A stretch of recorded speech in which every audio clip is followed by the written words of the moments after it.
Furthermore, we exercise our fundamental right under Article 19(1)(a), which guarantees the right to freedom of speech and expression. Let us work together to build a society rooted in rationality, equality, and scientific empowerment. Okay.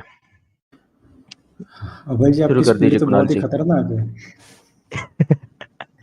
नहीं, ऐसा लग disclaimer रहा था बोलना है तो वंदे इसी प्रकार से कहना पड़ेगा। नहीं, बिल्कुल सही है, वंदे भारत जैसा लग रहा था। धन्यवाद। चलिए आप शुरू कर तो दीजिए। चलो, जी, बिल्कुल। तो चलिए सभी लोग शुरू करते हैं, देखते हैं। वासेट सुत्त है, मध्यम निकाय में 98 नंबर का ये सुत्त आता है, वासेट नाम का सुत्त है। वहां पर क्या होता है कि हम पूरा सुत्त नहीं देखेंगे, जहां पर भगवान बुद्ध ने विरोध किया है ये समाज व्यवस्था का, ऊंच नीच का, जातिवाद का, उसका हम बताएंगे कि किस प्रकार से विरोध किया गया है। पूरा सूत्र नहीं पढ़ेंगे, पूरा सूत्र अच्छा जानना है कुणाल तो जी, एक पिछले। क्षण, माफी चाहता हूँ काटने के लिए, लेकिन दर्शकों एक चीज हम क्लियर करवा देते हैं। इस स्ट्रीम से कोई भी ऐसा अंदाज मत लगा लीजिएगा कि हम भगवान बुद्ध के समय में ब्राह्मण धर्म साबित कर रहे हैं। वैसे हम लोगों का दो तरीके रहते हैं।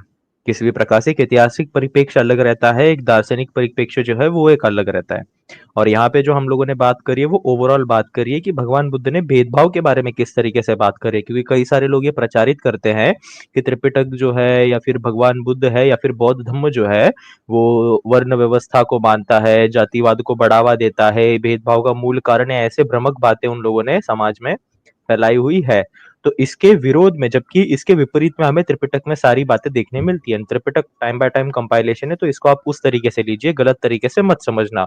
तो आज हम दो परिप्रेक्ष्य में इसको समझेंगे कि एक परिप्रेक्ष्य जिस तरीके से ये लोग कहते हैं कि भगवान बुद्ध के समय में ब्राह्मण धर्म था, तो उस परिप्रेक्ष्य में भी हम जानेंगे, और एक भेदभाव के परिप्रेक्ष्य में भी किस रूप से हमें देखने मिलता है वैसे भी। दोनों तरफ से इनका खंडन हो जाएगा। जी कुणाल जी, आप शुरू कर दीजिए। जी बिल्कुल। तो ये मध्यम निकाय का 98 नंबर का सूत्र है। आपको पूरा सूत्र देखना है या सुनना है तो आप पिछली जो स्ट्रीम हो चुकी है वहां पर देख सकते हो। तो यहाँ पर क्या होता है कि दो लोग आते हैं और वो दो लोग के बीच में एक प्रॉब्लम चल रही थी।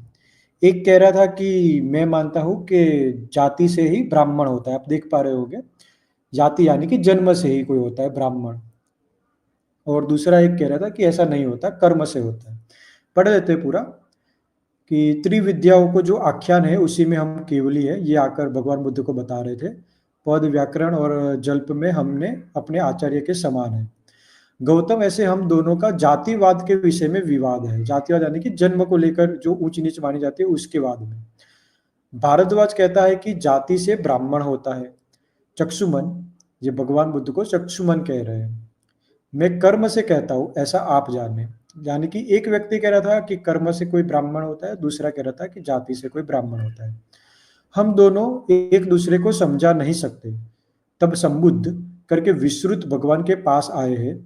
अक्षय चंद्रमा को जैसे लोग हाथ जोड़कर सामने वंदना करके नमस्कार करते हैं, ऐसे ही लोक में गौतम गौतम को भी वंदन करते हैं सब लोग।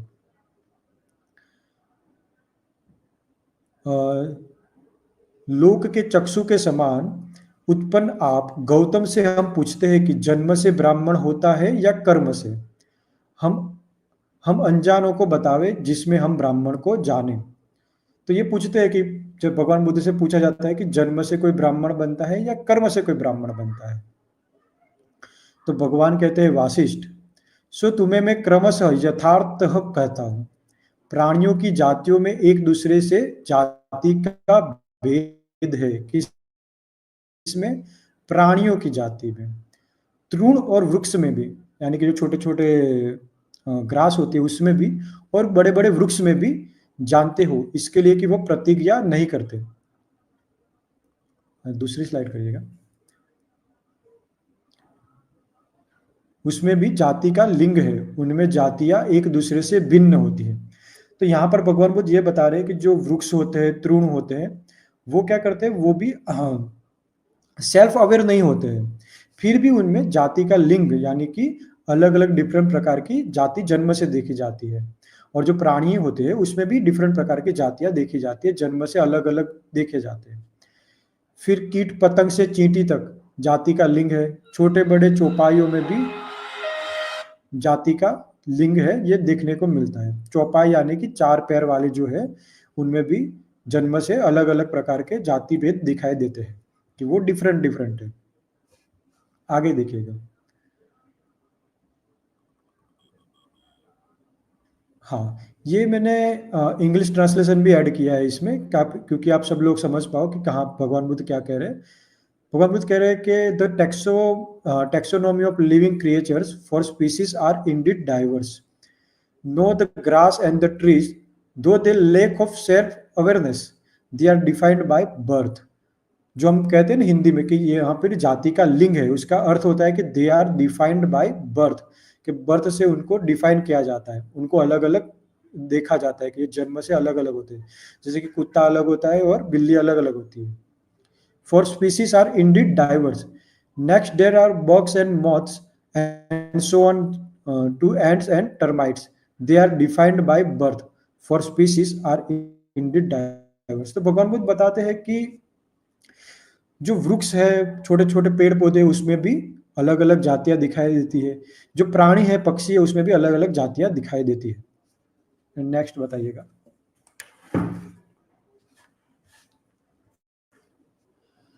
फिर भगवान बुद्ध इसी प्रकार से लंबी पीठ वाले जो पादोदर सांप को भी जानते हो, वहाँ पर भी सांप में भी सांप होते हैं, लेकिन अलग-अलग प्रकार के होते हैं, उसमें भी भेद दिखाई देता है।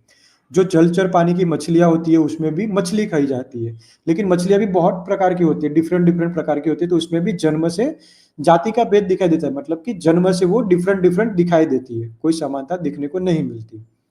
फिर आकाशचारी जो पक्षी है, उसमें भी डिफरेंट-डिफरेंट जन्म से अलग-अलग दिखाई देते हैं, जाति का भेद दिखाई देने लगता है। भगवान बुद्ध आगे कहते हैं कि जैसा इन जातियों में जाति का अलग-अलग लिंग है, यानी कि इन जो प्रकार के जो पशु-पक्षी है, उसमें जन्म से लेकर डिफरेंट-डिफरेंट वैराइटीज़ देखी जाती है। इसी प्रकार का जाति लिंग मनुष्य में अलग-अलग नहीं है। इसी प्रकार से मनुष्य में अलग-अलग दिखाई नहीं देता कि कोई मनुष्य के 4 हाथ हो या कोई मनुष्य के 5 हाथ है, इस प्रकार से अलग-अलग दिखाई नहीं देता है। जैसा इन जातियों में, अच्छा ये तो पढ़ लिया। न केशों में, न तो बाल को लेकर, न सिर में, न कान में, न आँख में, न मुख में। इस प्रकार से भगवान बुद्ध सारी जगह बताते हैं कि पूरा शरीर देख लीजिए, तो वहाँ पर ऐसा नहीं देखने मिलता कि डिफरेंट-डिफरेंट प्रकार के मनुष्य जन्म ले रहे हैं। कि किसी एक के गर्भ से उत्पन्न हुआ जिसके 4 हाथ होंगे, उसके गर्भ से दूसरा बच्चा उसके 4 होंगे। किसी दूसरे फैमिली स्ट्रक्चर में कोई उत्पन्न हुआ है तो वहाँ पर सिर्फ एक ही हाथ होगा। तो इस प्रकार से डिफरेंट वैराइटीज़ देखने को नहीं मिलती, जैसे प्राणियों में, पक्षियों में और वनस्पतियों में देखने को मिलती है, वैसी नहीं देखने मिलती। आगे दिखाइएगा। अब भगवान बुद्ध क्या कहते हैं, जैसा कि अन्य जातियों में है, वैसा जाति का कोई पृथक लिंग नहीं है। मनुष्य के शरीर में यह भेदक लिंग नहीं मिलता है। डिफरेंट-डिफरेंट प्रकार की कोई मनुष्य होते नहीं है। मनुष्य में जो भेद है वो सिर्फ संज्ञा में है। अब संज्ञा क्या है? संज्ञा यानी कि किसी चीज़ को पहचानना, उसको कहते हैं संज्ञा, कि किसी चीज़ को पहचानना। तो मनुष्य में जो भेद है वो पहचानने में भेद है। अब भगवान बुद्ध थोड़ा डिटेल में भी बताते हैं कि किस तरीके से। तो भगवान बुद्ध कहते हैं मनुष्य में जो गौ रक्षा से जीविका करता है, वशिष्ठ, ऐसे को कृषक या कृषक जानो, ब्राह्मण नहीं। यानी कि जो गायों को पालता है, पोसता है, इस प्रकार से जीवन व्यापन करता है, उसको कृषक जानो, उसको ब्राह्मण नहीं कह सकते। मनुष्य में जो किसी शिल्प से जीविका करता है, यानी कि अपना जीवन कैसे बिताता है, कुछ चीज़ें सिखाकर या कुछ चीज़ें सीख कर वो सिखाता है, जैसे कि मूर्ति कला सिखा रहा है या दूसरी कोई चीज़ें सिखा रहा है। तो ऐसे को क्या जानो, शिल्पी जानो, उसको ब्राह्मण नहीं कहते, उसकी संज्ञा क्या बनेगी, शिल्पी बनेगी। जैसे कि आज कोई इंजीनियरिंग करके इंजीनियर बन चुका है तो उसको क्या कहेंगे, इंजीनियर कहेंगे। कोई है जो सोने का काम करता है तो उसको सुनार कहेंगे। उसी प्रकार से मनुष्य में जो व्यापार से जीविका करते हैं, यानी कि बिजनेस करते हैं, उसको क्या जानो, ऐसे को बनिया जानो, लेकिन ब्राह्मण नहीं।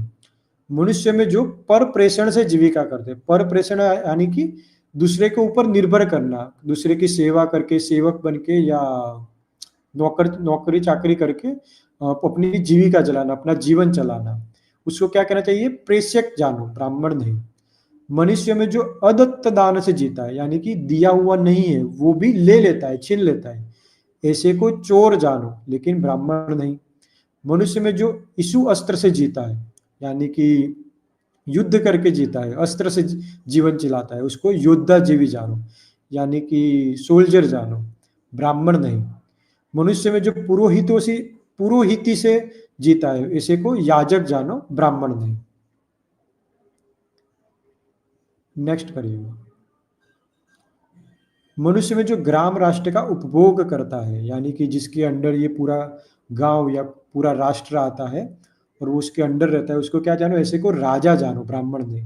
तो भगवान बुद्ध यहाँ पर यही बता रहे कि संज्ञा के कारण मनुष्य में भेद देखने को मिलते हैं, लेकिन जन्म से कोई भेद देखने को नहीं मिलता है। संज्ञा होती है कि कोई क्या काम कर रहा है उसके ऊपर से उसको जाना जाता है। जैसे कि कोई शिल्प सिखा रहा है तो उसको शिल्पी कहना चाहिए, कोई चोरी कर रहा है तो उसको चोर कहना चाहिए, उसको ब्राह्मण नहीं कहना चाहिए, या किसी और चीज से भी नहीं पुकारना चाहिए। भगवान बुद्ध आगे क्या कहते हैं, माता और योनि से उत्पन्न होने के कारण मैं ब्राह्मण नहीं कहता।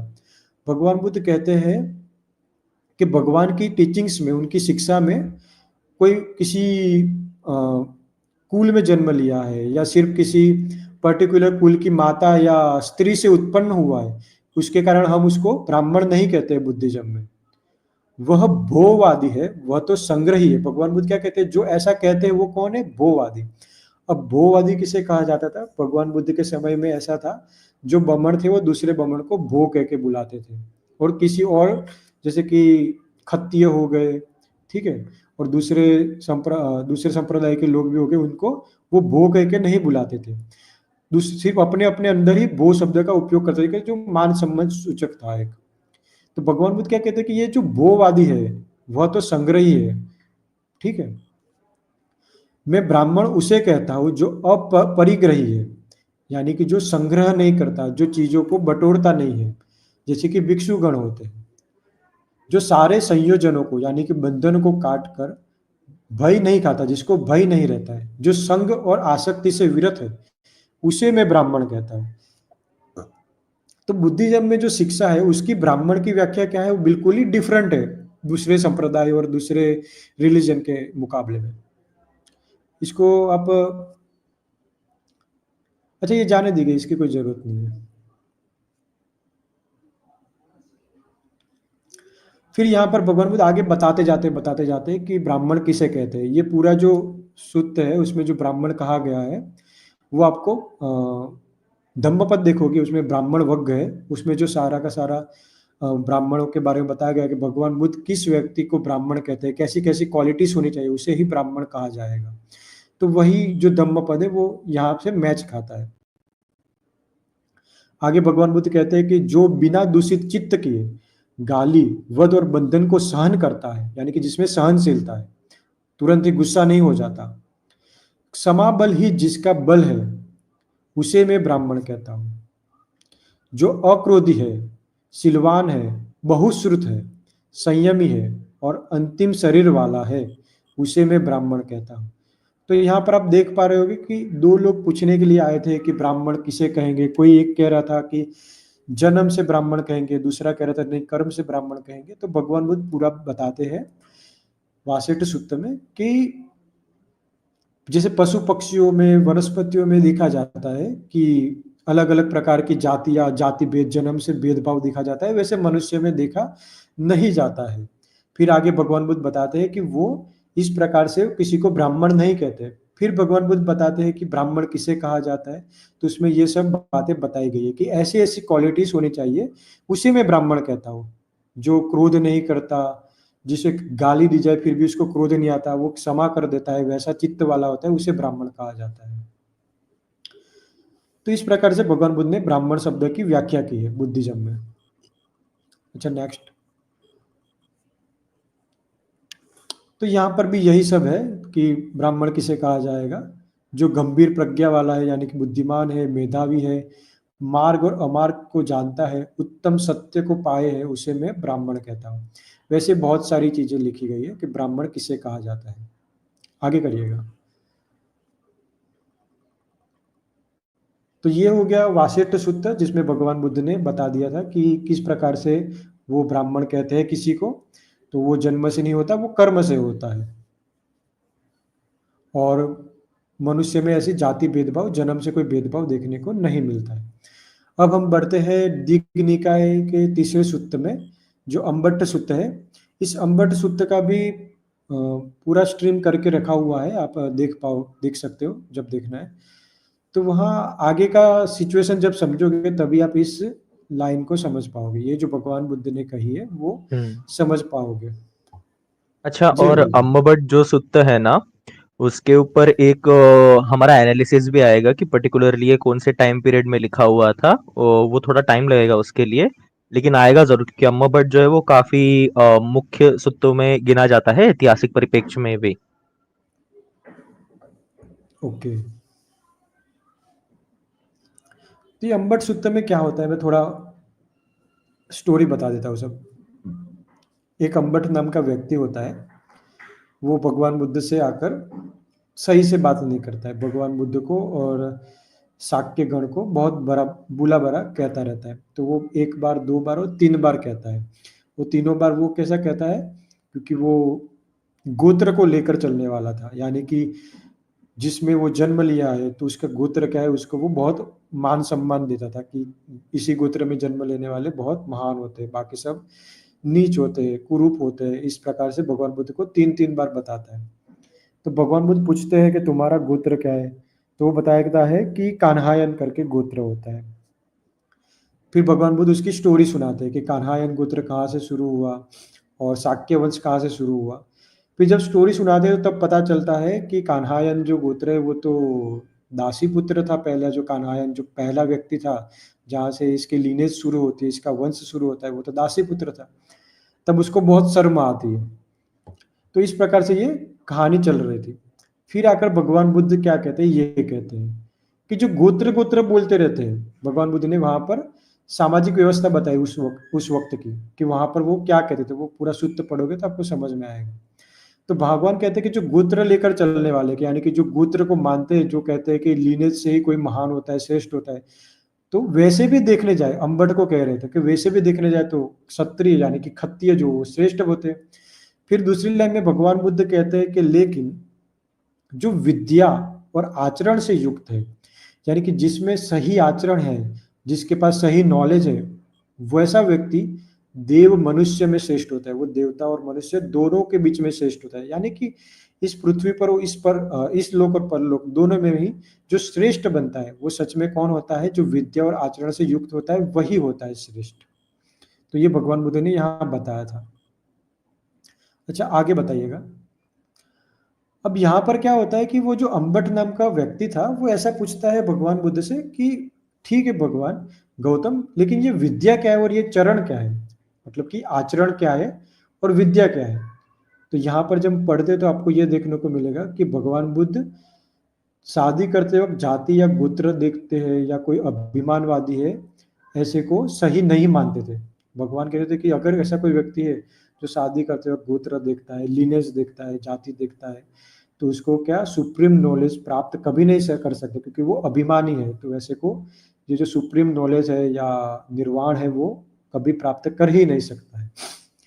तो कुछ लोग अभय जी ऐसा आरोप लगा रहे थे भगवान बुद्ध पर, सोन सुत्त दिखाकर, कि भगवान बुद्ध देखो यहाँ तो उस वक्त के कोई बमण लोग हैं, उन्होंने इंटरकास्ट मैरिज की थी, लेकिन भगवान बुद्ध इंटरकास्ट मैरिज का विरोध कर रहे हैं सोन सुत्त दिखाकर। लेकिन उसमें भी शादी विवाह की बात आई नहीं है, वो आगे हम दिखा देंगे किसी और स्ट्रीम में। लेकिन यहाँ पर हमें ये जानना है कि भगवान बुद्ध क्या कहते हैं। भगवान बुद्ध कहते हैं कि अनुपम विद्या आचरण संपदा को जातिवाद नहीं कहते, न ही गोत्रवाद कहते हैं, न ही मानवाद कहते हैं। मेरे तो योग्य है, मेरे तो योग्य नहीं, ऐसा भी नहीं कहते। जहां अम्बट आवा विवाह होता है, आवा मतलब किसी को आमंत्रण देना, विवाह मतलब शादी करना, जहां आवा विवाह होता है वहीं पर ये जातिवाद, गोत्रवाद, अभिमानवाद, मेरे तो योग्य है, मेरे तो योग्य नहीं है, ये सब कहा जाता है। अम्बट जो कोई जातिवाद में बंधे हैं, जो कोई गोत्रवाद में बंधे हुए हैं, अभिमानवाद में बंधे हैं, आवा विवाह में बंधे हैं, यानी कि आवा विवाह में ये सब देखते हैं, जाति गोत्र मान ये सब देखते हैं, वह अनुपम विद्या आचरण संपदा से बहुत दूर है। अम्बट जातिवाद बंधन, गोत्रवाद बंधन, अभिमान बंधन, आवा विवाह का बंधन छोड़कर ही अनुपम विद्या आचरण संपदा को साक्षात्कार किया जा सकता है। तो भगवान बुद्ध यहाँ पर यह कह रहे हैं कि जन्म के कारण कोई देखता है कि ये ऊंचा है और नीचा है, कोई अपनी लीनेज को देखकर कहता है, यानी कि गोत्र को देखकर कहता है कि ये ऊंचा है और नीचा है, कोई अभिमानवादी होता है। तो ऐसे लोग जो होते हैं, जो आवाह विवाह में भी ये सब देखते, यानी कि किसी को आमंत्रण देना तो सोचते हैं कि ये इसका जन्म कहाँ पर हुआ है, इसका लीनेज क्या है, ये सब सोचकर आमंत्रण देते हैं। विवाह करते वक्त भी ये सब देखते हैं। तो ऐसे लोग विद्या और आचरण से बहुत दूर है, और ऐसे लोग विद्या और आचरण को साक्षात्कार नहीं कर सकते।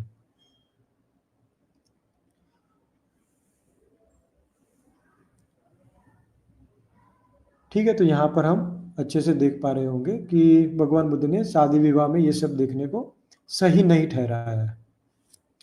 अब हम देखते हैं मध्यम निकाय का 96 नंबर का सूत्र, जहाँ पर उसका नाम है येसुकारी सूत्र, लेकिन हिंदी ट्रांसलेशन में फासुकारी सूत्र लिख दिया है, और इसका नाम है येसुकारी सूत्र, 96 नंबर का है। अब यहाँ पर क्या होता है कि यहाँ पर कुछ लोग आकर भगवान बुद्ध को ऐसे कहते हैं, क्या कहते हैं कि 4 प्रकार की परिचर्या होती है, यानी कि 4 प्रकार की परिचर्या, यानी कि सेवा धर्म, यानी कि सेवा करना।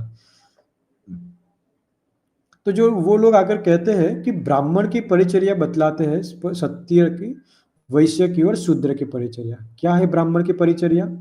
ब्राह्मण ब्राह्मण की ही परिचर्या इस प्रकार करते हैं कि ब्राह्मण का परिचरण करे, क्षत्रिय भी ब्राह्मण का परिचरण, यानी कि यहाँ पर ऐसा है कि ब्राह्मण जो है वो ब्राह्मण को ही सेवा करे, क्षत्रिय क्षत्रिय भी ब्राह्मण की सेवा करे, वैश्य भी ब्राह्मण की सेवा करे, और शूद्र भी ब्राह्मण की सेवा करे।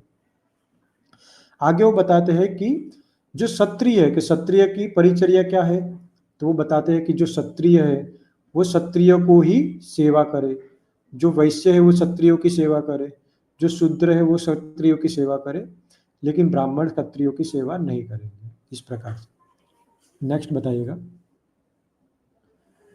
इस प्रकार से वो आगे बताते हैं कि जो वैश्य की परिचर्या क्या है, तो वो बताते हैं कि वैश्य वैश्य की परिचर्या यानी कि सेवा करे, सेवक बन सकता है वैश्य का।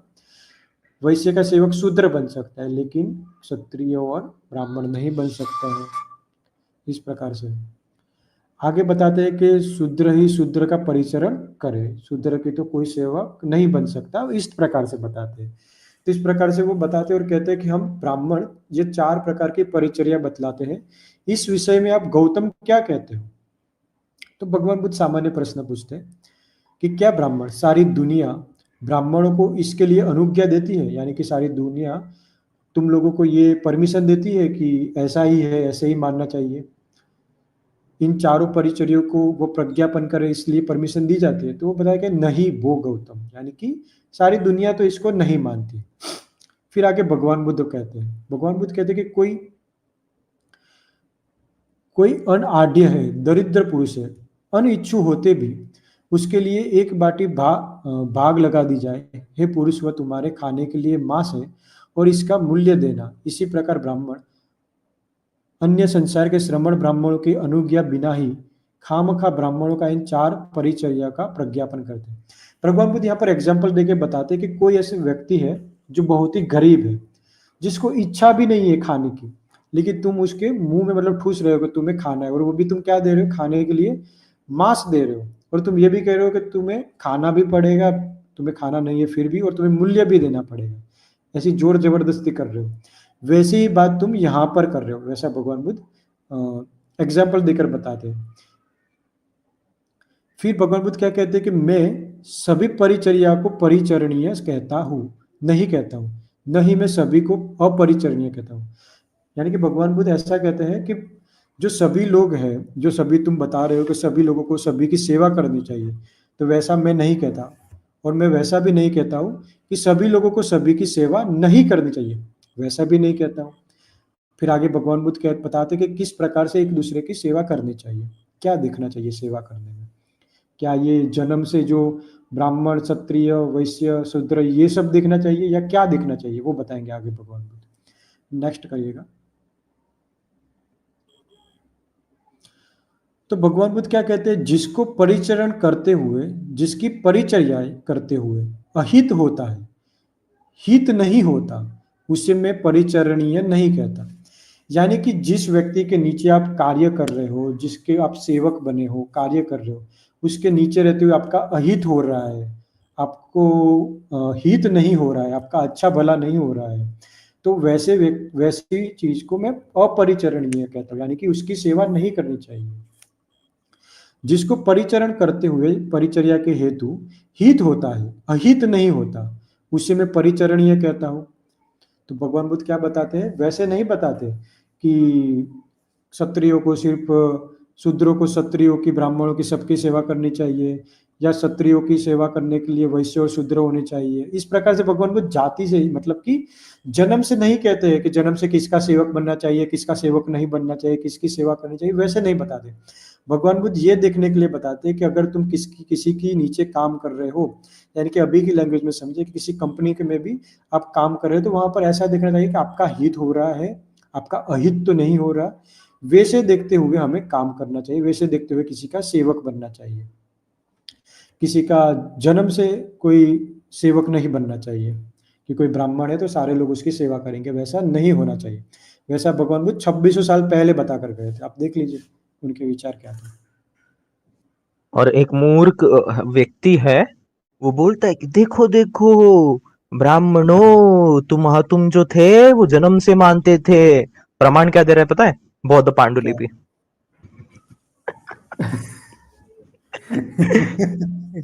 खुद के बाबूजी का कुछ मिला नहीं, चले बौद्ध धम्म का दिखा, बौद्ध धम्म से प्रमाण अपना साबित करने। अच्छा, बौद्ध धम्म की पांडुलिपि दिखाकर ये बताता है कि जो ब्राह्मण धर्म है उसके अंदर जन्म से था, या सॉरी कर्म से था। हम्म। हाँ, नहीं नहीं नहीं, वो भी। और उससे ब्राह्मण धर्म साबित करता है। अब मजाक वाली बात क्या है पता है? अगर ये हम्म, वही बौद्ध पांडुलिपियां ही दिखाना चाहता है तो बेटा पूरी दिखा दे, है कि नहीं? जो पांडुलिपि हाँ मैंने आपको बताई थी वो भी दिखा दे। सही है। जो अभय जी ने दिखाई वो भी दिखा दीजिए पांडुलिपि पे। दूसरे दिन धंधा बंद करके जाना पड़ेगा उसको। और मैंने आपको भी एक भेजी थी टेलीग्राम पे, वो भी। हाँ वो भी। तो आप देख लीजिए कि जी। भगवान बुद्ध के, अभय जी 2600 साल पहले भगवान बुद्ध के विचार देखो, वो कितने तर्कशील थे। वो ये नहीं कहते कि तुम जन्म इस लिनेज में हुआ है या इस कुल में हुआ, इस गोत्र में हुआ है तो तुम्हारी सब लोग सेवा करेंगे। नहीं नहीं नहीं, भगवान बुद्ध ऐसा नहीं कहते। भगवान बुद्ध कहते कि तुम्हारा हित हो रहा है, क्या तुम्हारा अहित हो रहा है, वो देखिए। तुम्हारा हित हो रहा है तो आगे बढ़िए, हम्म। सेवा करिए, उसके नीचे काम करिए। नहीं हो रहा है तो छोड़ दीजिए। भगवान बुद्ध जाति से, जन्म से, वर्ण से ये सब बातें करते ही नहीं है कभी। अच्छा, दर्शकों, आपके लिए एक और सरप्राइज है एंडिंग में। वो जो विक्षिप्त बुद्धि का व्यक्ति है ना, उसको हम्म। थोड़ा सा एक झटका देने वाला हूं मैं। उसी के एक, कोई तो पिल्ले लोग पीडीएफ वायरल करते हैं कि बुद्धिज्म में जातिवाद देखो, जातिवाद देखो, और गूगल विकिपीडिया से इंफॉर्मेशन उठवाते हैं। उन्हीं की इंफॉर्मेशन से उनको मैं डिबंक करूंगा आज। हाँ वो तो बनता है अभय जी, वो तो हाँ। दिखाना बनता है। वो जी। देखने के बाद सब लोग हंस हंस के पागल हो जाएंगे। जी जी, आप कंटिन्यू कर लीजिए। ठीक है। अच्छा, आगे बढ़ते हैं, चलो। ये हो गया, ये स्लाइड हो गई। देखिए भगवान बुद्ध यहाँ पर क्या कह रहे हैं, उसी सूत्र में है। भगवान बुद्ध आगे क्या कह रहे हैं कि मैं उच्च कुलीनता को श्रेष्ठ हित या अच्छी नहीं बतलाता हूँ। यानी कि कोई लीनेज है या कोई कुल चलता आ रहा है लंबे समय से, तो उसको सब लोग उच्च मान रहे हैं। तो भगवान बुद्ध कहते हैं कि मैं सिर्फ इसी कारण से किसी को श्रेष्ठ नहीं कहता कि तुम्हारा यहाँ जन्म हुआ है। उच्च कुलीनता को मैं श्रेष्ठ नहीं बतलाता, न मैं उच्च कुलीनता को पापीय बतलाता हूँ। यानी कि मैं ऐसा भी नहीं कहता कि उच्च कुलीन में मतलब कोई जन्म लिया हो तो बुरा ही होगा या वो अच्छा ही होगा, वैसा भगवान बुद्ध नहीं बताते। दूसरा, भगवान बुद्ध बताते हैं कि मैं उदार वर्णता को, उदार वर्णता यदि देखने में अच्छा हो, उसका रूप अच्छा हो, उसका शरीर अच्छा हो, उसका कद काठी अच्छा हो, तो ये देखकर भी मैं किसी को श्रेष्ठ नहीं बताता हूँ। ना ही मैं उदार वर्णता को पापीय बतलाता हूँ। यानी कि कोई अच्छा दिख रहा है तो मैं ऐसा भी नहीं कहता, भगवान बुद्ध ऐसे भी नहीं कहते कि ये पापी होगा, ऐसा भी नहीं कहते, और श्रेष्ठ होगा वैसा भी नहीं कहते। तीसरा है कि भगवान बुद्ध कहते हैं कि मैं उदार भोगता, यानी कि जिसके पास बहुत सारा भोग है, यानी कि धन धान्य संपन्न है, पैसे है, खाने का मिल जाता है, सब कुछ है जिसके पास, इसके कारण भी मैं किसी को श्रेष्ठ नहीं कहता हूँ। आजकल की इस प्रकार की अभय जी बहुत चल रहा है ना, कि जिसके पास बहुत पैसे हो तो श्रेष्ठ मानने लगते हैं, दूसरे लोग भी उसको श्रेष्ठ मानने लगते हैं। लेकिन भगवान बुद्ध ये कहते हैं कि नहीं, धम्म में ऐसा नहीं है कि उदार भोक्ता को भी श्रेष्ठ नहीं कहते। ना ही ऐसा भी नहीं कहते कि कोई बहुत पैसे वाला तो वो पापी होगा, वैसा भी भगवान बुद्ध नहीं कहते। यानी कि भगवान बुद्ध की जो क्राइटेरिया है श्रेष्ठ कहने का या पापी कहने का, वो इस प्रकार से नहीं होता है कि कोई उच्च कुल में जन्म लिया इसीलिए बता दिया, या कोई अच्छा दिख रहा है इसीलिए बता दिया, या किसके पास बहुत सारे पैसे हैं, खाने पीने के सामान है इसीलिए बता दो इसको श्रेष्ठ। वैसा भगवान बुद्ध कभी नहीं करते।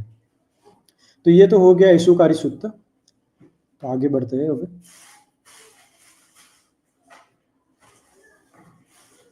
अच्छा अभय जी, ओके ये आप बता दीजिए अश्वलायन सुत्त। ओके अश्वलायन सुत्त का बैकग्राउंड आप एक बार बता दीजिए तो मैं कंटिन्यू कर लेता हूँ आगे। इसको संयुक्त निकाय वाला भी ओपन करता हूँ फिर। देखो ये अश्वलायन सुत्त में क्या था, एक व्यक्ति आता है जिसका नाम था अश्वलायन, और हिंदी में कहे तो अश्वलायन।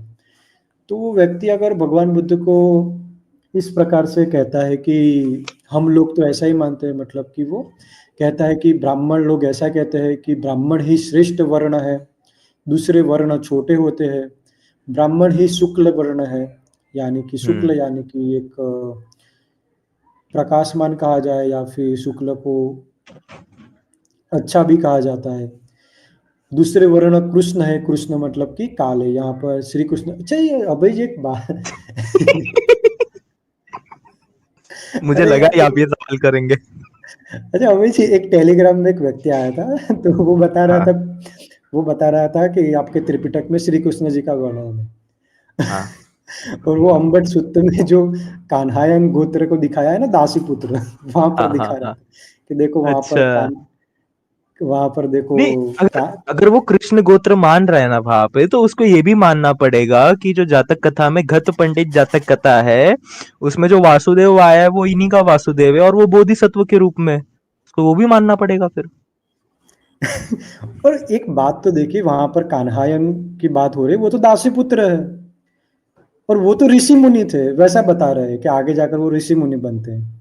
हाँ तो ये और ऋषि शब्दों मुनि को तो अपना चरित्र काफी शुद्ध रखते हैं ना जबकि वो जिनकी बात कर रहे थे उनके तो चरित्र पे ही खैर अब मैं कुछ नहीं कहूंगा लोग समझदार है। हाँ, वो सब यहाँ पर बताने की तो कोई जरूरत है नहीं। हाँ तो वो ऐसे शब्द को उठाकर बता देते हैं कि कृष्ण लिखा है तो वो श्री कृष्ण जी को मान लेते हैं कि यहाँ पर देखो श्री कृष्ण जी की बात हो रही है।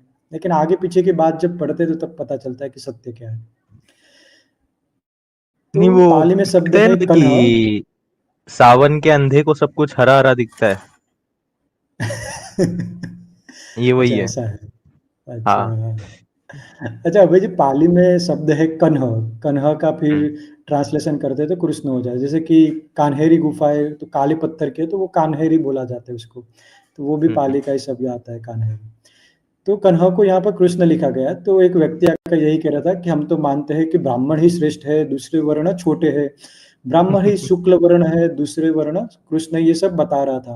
और ऐसा कह रहा था कि जो ब्राह्मण नहीं है वो शुद्ध नहीं होते, और हम जो ब्राह्मण है वो ब्रह्मा के मुख से उत्पन्न हो गए हैं, ब्रह्म निर्मित है, ब्रह्मा की दायद है। इस प्रकार से वो बता रहा था। तो भगवान बुद्ध आगे प्रश्न पूछते जबकि हैं क्या है वो, ब्रह्मा अगर अभय हम जी देखते बताएंगे। हैं कि वो खुद तो भगवान बुद्ध का फॉलोवर है यहाँ पे तो।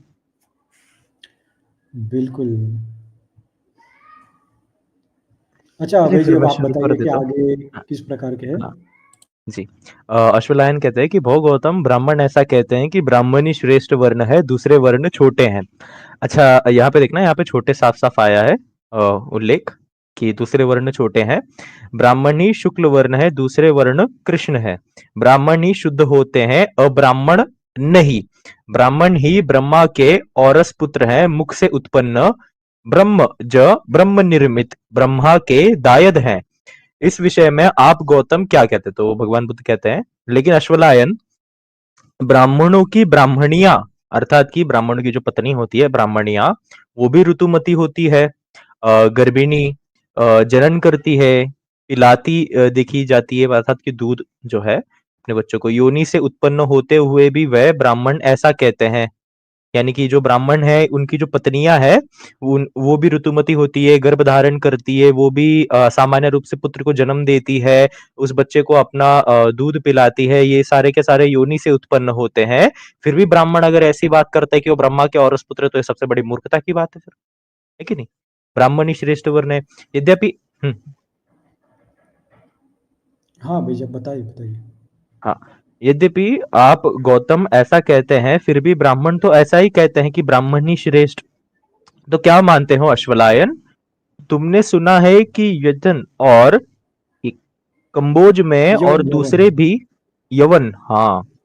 अच्छा हाँ, यहाँ पे यवन मैं बताता हूँ यवन का क्या है यहाँ पे एक अलग। हाँ कंबोज में हाँ। और दूसरे भी सीमांत देशों में दो ही वर्ण होते हैं, आर्य और दास, गुलाम। ठीक। आर्य हो दास, आर्य हो दास हो सकता, दास हो आर्य सकता, आर्य हो सकता है। ठीक है। हाँ, मैंने सुना है कि यवन और कंबोज में।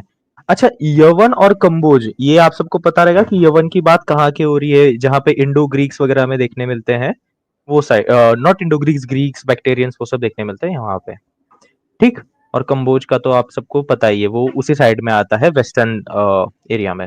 अश्वलायन, ब्राह्मणों को क्या बल, क्या आश्वास है जो ब्राह्मण ऐसा कहते हैं कि ब्राह्मणी श्रेष्ठ वर्ण है? तो अश्वलायन कहता है, यद्यपि आप गौतम ऐसा कहते हैं, फिर भी ब्राह्मण तो ऐसे ही कहेंगे। तो क्या मानते हो अश्वलायन, यदि क्षत्रिय कुमार ब्राह्मण कन्या के साथ सहवास करे, उनके सहवास से पुत्र उत्पन्न हो, जो वह क्षत्रिय कुमार द्वारा ब्राह्मण कन्या में पुत्र उत्पन्न हुआ है, क्या वह माता के समान और पिता के समान क्षत्रिय है, ब्राह्मण है? क्या कहा जाना चाहिए? वो गौतम, कहा जाना चाहिए। अश्वलायन, यदि ब्राह्मण कुमार क्षत्रिय कन्या के साथ सहवास करे, ब्राह्मण है कहा जाना चाहिए, या फिर ब्राह्मण है कहा जाना चाहिए, माता के साइड से या पिता के साइड से, किस प्रकार से? अश्वलायन, यहाँ घोड़ों की गधे से ही जोड़ा खिलाए डगने की जोड़ से किशोर बछड़ा उत्पन्न हो, क्या वह माता पिता के समान घोड़ा है, गधा है, कहा जाना चाहिए? वो गौतम, वह अश्वत्तर खच्चर होता है, यहाँ भेद दिखता है, उन दूसरे में कुछ भेद नहीं दिखता। ठीक। अच्छा, इस पे आप क्या कहना चाहेंगे, क्योंकि ये लोग बार बार बोलते हैं कुणाल जी कि देखिए कि ब्राह्मण और हम्म। क्षत्रिय की घोड़े और गधे से कंपैरिजन किया है। यहाँ पर कंपैरिजन नहीं किए, भगवान बुद्ध क्या दिखा रहे हैं देखो, समझने वाले को समझ सकते हैं, जो नहीं समझ पाएंगे उसका क्या कर सकते हैं। प्रज्ञा होनी चाहिए समझने के लिए। भगवान बुद्ध क्या कहते हम्म। हैं, पहले भगवान बुद्ध ने क्या पूछा वो देखिए अभय जी। भगवान बुद्ध कहते हैं कि कोई क्षत्रिय पुरुष हो और कोई ब्राह्मण स्त्री हो, उन दोनों की शादी हो गई, संवास हो गया और उनसे पुत्र उत्पन्न होता है। तो क्या उसको क्षत्रिय भी कहा जाएगा और ब्राह्मण भी कह सकते हैं? तो वो जो व्यक्ति अश्वलायन था वो कहता है कहा जाना चाहिए, कह सकते हैं, क्षत्रिय भी कह सकते हैं, ब्राह्मण भी कह सकते हैं, क्योंकि अ, पिता क्षत्रिय थे और माता ब्राह्मण थी। फिर भगवान बुद्ध आगे पूछते हैं, अच्छा चेंज कर लेते, ब्राह्मण पुरुष ले लेते और क्षत्रिय कन्या ले लेते, उनसे पुत्र उत्पन्न होता है तो उसको क्या कहा जा रहा है, ब्राह्मण और क्षत्रिय दोनों कह सकते हैं? तो वो कहता है कि हाँ कह सकते हैं। अब यहाँ पर क्या होता है कि भगवान बुद्ध फिर लेते हैं, उदाहरण लेते हैं एनिमल्स का, कि अगर ऐसा मान लो, अगर ब्राह्मण और क्षत्रिय अलग अलग जाति जन्म से ही अलग होते हैं, जैसे पशु पक्षी में आगे भी देखा हमने कि प्राणियों में अलग अलग होते हैं, जन्म से ही अलग अलग होते हैं, अगर ऐसा होता तो क्या होता, दोनों का मिलन होता तो व्यक्ति जो उत्पन्न होता वो डिफरेंट ही हो जाता। समझ रहे हो मैं क्या कहना चाहता हूँ अभय जी? हम्म। कि कोई दो दो प्रजाति की प्रजाति जब इंटरचेंज करती है अपने हॉर्मोन्स, तो कोई उत्पन्न होगा, कोई जो भी है, तो वो उत्पन्न होगा, वो डिफरेंट ही रहेगा, उसकी जाति ही डिफरेंट रहेगी। जैसे कि घोड़ा और गधे का मिलन हो जाता है, उससे कोई बछड़ा उत्पन्न होता है, तो उसको ऐसा कह सकते हैं कि ये घोड़ा है, या ऐसा कह सकते हैं ये गधा है? नहीं कह सकते। वो पूरा ही डिफरेंट पैदा होता है, उसको कहते हैं खच्चर। उसकी पूरी पूरी की पूरी जो कैरेक्टरिस्टिक होती है वो डिफरेंट रहती है। तो वो प्राणियों में देखा जाता है कि प्राणियों में डिफरेंट डिफरेंट एनिमल, जब डिफरेंट डिफरेंट जाति के एनिमल मिलन करते हैं तो उनसे जो उत्पन्न होता है बच्चा वो डिफरेंट रहता है। उनको घोड़ा भी नहीं कह सकते, ना गधा कह सकते, वो अलग ही होगा, उसको खच्चर कहा जाएगा। अगर लेकिन मान लीजिए कुणाल जी, समझिए हम्म, कि इनके हिसाब से जो आज के समय में वर्ण व्यवस्था मानते हैं और जातिगत भेदभाव भी मानते हैं, उनके गुरु ये बात खुद कहते हैं, और जो जगत गुरु खुद को कहलवा के लेते हैं, उनके हिसाब से जो क्षत्रिय है वो एक योद्धा है, जो ब्राह्मण है वो अध्ययन अध्यापन करता है वेदों का। अगर उस हिसाब से भी लिया जाए तो फिर बच्चा इस प्रकार से पैदा होना चाहिए कि पैदा होने के बाद एक हाथ में उसके वेद हो, एक हाथ में तलवार हो। जब बच्चा माँ के पेट से निकले तो ऐसे ही निकलना चाहिए ना, तब कहा जाएगा कि अरे बीच का हम्म, कुछ है। ऐसा तो अलग देखने अलग। मिलता नहीं है। जैसे कि इसमें देखने को मिलता है कि अलग अलग प्रजाति मिलन करती है, तो जो बच्चा जन्म होगा वो डिफरेंट ही प्रजाति का होगा। लेकिन यहाँ पर जब हम देखते हैं मनुष्य में कि कोई ब्राह्मण और क्षत्रिय का मिलन होता है, क्षत्रिय और ब्राह्मण का मिलन होकर बच्चा जन्म लेता है, तो वो मनुष्य ही होता है। उसको वो डिफरेंट पैदा नहीं होता ना, कोई एलियन तो नहीं हो जाता, वो सेम ही अच्छा रहता है। तो ये भगवान बुद्ध यहाँ पर हम्म, कंपैरिजन कर रहे हैं कि मनुष्य की कंपैरिजन करो प्राणियों से, तो पता चलता है कि प्राणी में जब जाति डिफरेंट डिफरेंट है तो वहां पर बच्चा डिफरेंट पैदा होता है, लेकिन मनुष्य में ऐसा नहीं होता। मतलब कि मनुष्य में कोई जाति नहीं है, जन्म से कोई भेद नहीं होता है। हाँ बताइए अभय जी। अच्छा हाँ, यहाँ पे एक और चीज हम हमारी तरफ से ऐड करना चाहेंगे कि जो लोग कहते हैं कि मनुष्यों में भी भेद रहते हैं रंग के आधार पे आदि आदि चीजों में, तो हम्म। मुझे उन लोगों की दृष्टिकोण कैसे लगता है कि उनको जानवरों में और मनुष्यों में फिर कुछ फर्क ही नहीं समझ में आता। वो मनुष्यों को भी जानवरों के दृष्टिकोण से देखते हैं क्योंकि उनके अंदर खुद एक जानवर सहवास कर रहा है जो जातिवाद को बढ़ावा देता है। बिल्कुल। अच्छा, इसकी आगे की स्लाइड करिएगा, वो कम्बोज और यवन वाली, वहां पर बहुत अच्छा है वो हम्म, भी। इसमें अभय जी भगवान बुद्ध ये बताते हैं कि वो ये कह रहा था कि हम तो ये चार वर्ण है, ऐसा वैसा सब बता रहा था। भगवान बुद्ध ने बताया कि ब्रह्मा से निर्मित कैसे हो सकते हैं, कि सभी लोग देखते हैं कि जो ब्राह्मणों की पत्नियां हैं वो भी गर्भिणी होती है, जनन करती है, फिर बच्चे को जन्म देती है और फिर दूध पिलाती है और बड़ा करती है। तो देखा जाता है योनि से उत्पन्न होते हुए भी कोई कैसे कह सकता है कि ब्राह्मण ही श्रेष्ठ है क्योंकि हम ब्रह्मा के मुख से उत्पन्न हुए। फिर आगे भगवान बुद्ध कहते हैं कि यवन और कंबोज में तो देखा जाता है, वहां पर तो कोई ऐसा नहीं देखने को मिलता। वहां पर तो सिर्फ दो ही कैटेगरी देखने को मिलती, आर्य यानी कि मालिक और दास यानी कि सेवक। और भगवान बुद्ध कहते हैं कि जो आर्य होता है वो दास हो सकता है, सेवक हो सकता है, और सेवक होता है वो आगे कर आर्य यानी कि मालिक भी बन सकता है, जैसे कि आजकल चल रहा है, आज ऐसा हो सकता है। तो वैसा भगवान बुद्ध बताते हैं। तो फिर तुम्हारा ऐसा कैसे, क्या बल होगा, क्या आश्वास है कि तुम ऐसा कह रहे हो कि ब्राह्मण ही श्रेष्ठ है? तो भगवान बुद्ध बहुत अच्छे अच्छे तर्क देकर बता रहे हैं। वो हम्म। इतने अच्छे तर्क है, वो 2600 साल पहले भगवान बुद्ध ने बताए हैं, वो सोच के ऐसा लगता है कि क्या व्यक्ति रहे होंगे भगवान बुद्ध उस समय की, अच्छा मतलब एक एकदम और चीज है, अलग है। कुणाल जी, ये जो लोग हम्म। आज के समय में जाति और वर्ण को मानते हैं, अब जैसे कि भगवान बुद्ध ने यहाँ पे कहा एक जानवर का उदाहरण दिया, और हमने भी एक प्रकार से प्रश्न रखा कि ये लोग जो कहते हैं कि हम्म। बच्चा पैदा से ही कोई किसी वर्ण का रहता है, ब्राह्मण या फिर क्षत्रिय रहता है, तो इन लोगों ने हम्म। एक नई वाली कंसेप्ट चालू करी, क्या पता है? वर्ण शंकर औलाद है। यानी अगर क्षत्रिय और ब्राह्मण हम्म। या फिर क्षत्रिय माता हो या फिर ब्राह्मण पिता हो, ये लोग आपस में शादी करते हैं तो इनका बच्चा ना तो ब्राह्मण कहलाएगा ना क्षत्रिय कहलाएगा, उनका बच्चा हम्म। जो है वो वर्ण शंकर कहलाएगा, चांडाल के कुल में आएगा।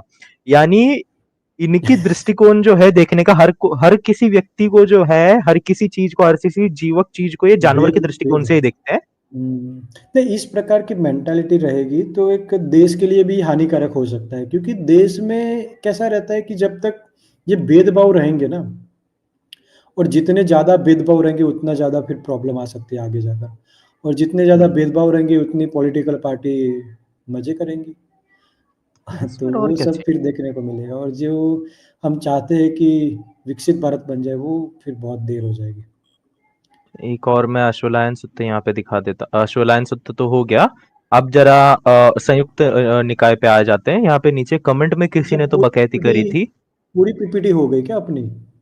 नहीं नहीं, माधुर सूत्र बाकी है, मैं संयुक्त निकाय अच्छा वाला ले हाँ, लेता हूँ ना। ओके ओके, बता दीजिए, जी हाँ तो जी। फिर आप कंटिन्यू कर लीजिएगा। यहाँ पे हाँ। मैं एक ओपन कर लेता हूँ, किसी ने तो नीचे कहा था, पहले उसका कमेंट दिखा देता हूँ थोड़ा। अ,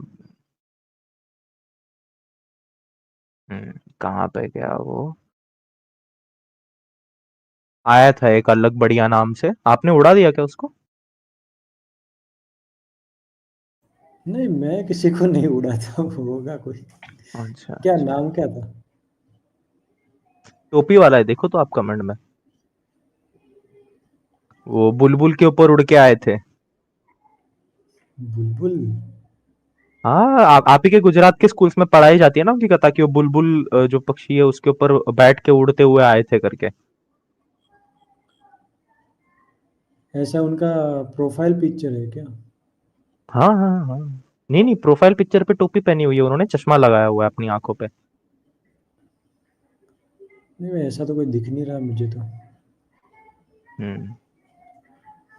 खैर उसने एक चीज बोली थी नीचे कि पुगल सुत्त देखो, पुगल सुत्त देखो, तो चलो थोड़ा आज हम पुगल सुत्त ही दिखा देते हैं। ये देख लीजिए, बिल्कुल, संयुक्त बिल्कुल। निकाय है, सुत्त पिटक का भाग। इसका सगाता वर्ग देख लीजिए, वॉल्यूम 1 में है, स्वामी द्वारिकादास शास्त्री का मैंने यहाँ पे लिया हुआ है ट्रांसलेशन। ठीक, ये कौशल संयुक्तंग में आपको देखने मिलेगा तृतीय वर्ग में, ये पुगल सुत्त 155 क्रमांक, पृष्ठ क्रमांक 155 है, स्वामी द्वारिकादास शास्त्री जी का। अच्छा, ये आप लोग को क्लियर दिख रहा है तो आप मुझे बता दीजिए, नहीं तो फिर मैं इसको जूम कर देता हूँ आप लोगों के लिए, बेटर रहेगा।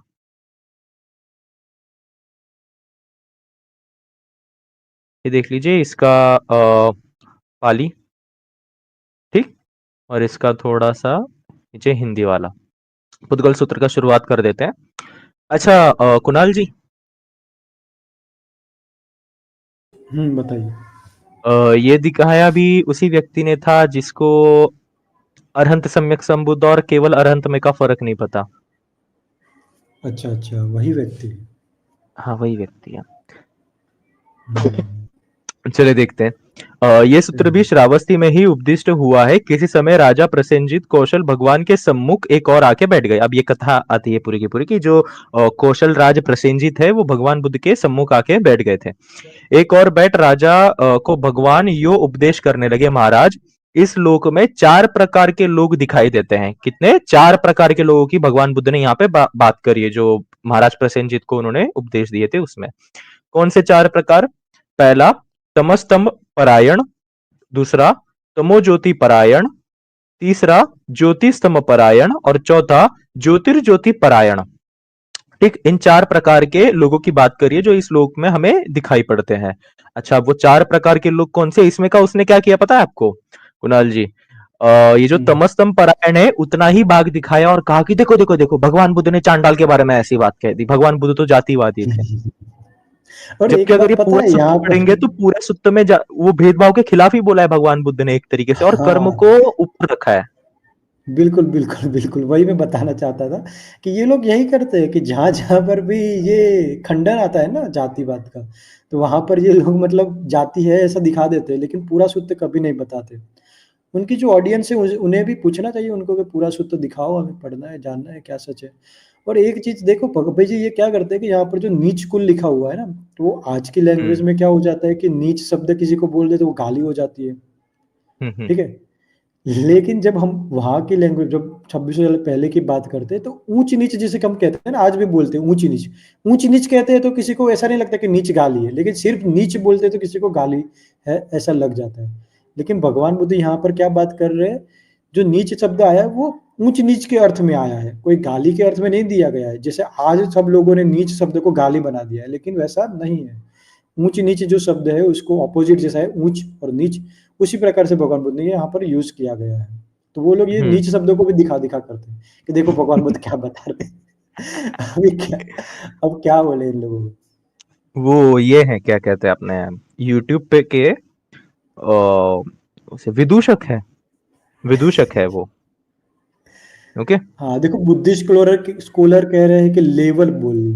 हाँ, लेवल कह सकते हैं। ये देख लिए तो शुरुआत कर लेते हैं।